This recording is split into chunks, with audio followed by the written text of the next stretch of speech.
सांगली जिल्ह्यातील खानापूर आटपाडी मतदारसंघाचे शिवसेना शिंदे गटाचे आमदार अनिल बाबर यांचे 74व्या वर्षी निधन।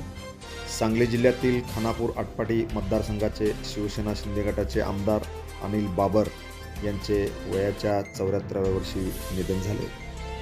7 जानेवारी 1950 रोजी अनिल बाबर यांचा जन्म झाला। त्यांची राजकीय कारकीर्द तितकीच मोठी आहे।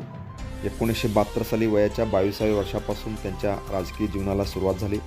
जिल्हा परिषद सदस्य ते आमदार असा त्यांचा राजकीय प्रवास होता। सर्वात आधी ते 1990 साली आमदार म्हणून ते विधानसभेवर निवडून गेले। 1982 ते 1990 खानापूर पंचायत समितीचे अध्यक्ष म्हणून त्यांनी काम पाहिले होते। 1999 पुन्हा त्यांनी आमदारकीची निवडणूक जिंकून विधानसभेत प्रवेश केला। त्यानंतर 2014 आणि 2019 अशा सलग 2 विधानसभा निवडणुका जिंकल्या। आमदार एकनाथ शिंदे यांचे विश्वासू अशी त्यांची ओळख होती। सांगली जिल्ह्यातील शिंदे गटाचे ते एकमेव आमदार होते। संघर्ष करून त्यांनी इथपर्यंत प्रवास केला। त्यांच्या अकाली निधनाच्या बातमीने परिसरात आणि सांगली जिल्ह्यात हळहळ व्यक्त होत आहे। राजकारणात सक्रिय असताना त्यांनी साखर कारखाने, जिल्हा बँकेवरही अनेक पदे भूषवली।